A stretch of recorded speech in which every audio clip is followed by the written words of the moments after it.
Senyum Rai Suryo tahu Jokowi ngaku bawa ijazah asli saat diperiksa di Solo.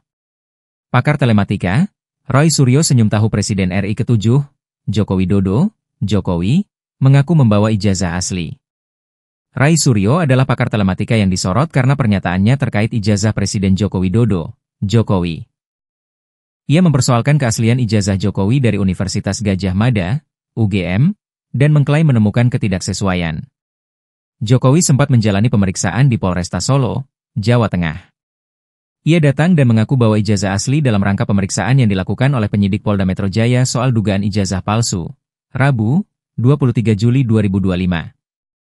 Polresta Solo yaitu satuan kepolisian yang bertugas menjaga keamanan dan ketertiban di wilayah Kota Surakarta, Solo, Jawa Tengah.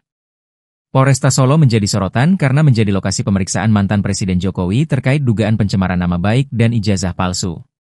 Pakar telematika, Rai Suryo hanya bisa tersenyum atas klaim kubu Jokowi yang mengaku membawa ijazah tersebut. Ketawa, saya senyum aja deh. Yang benar itu bukan hanya bawa ijazah.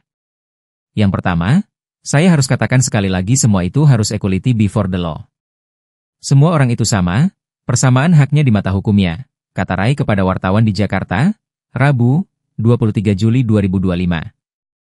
Rai menyinggung soal ketidakhadiran Jokowi untuk diperiksa atas laporan yang dibuatnya pada Jumat, 18 Juli 2025 lalu dengan alasan sakit.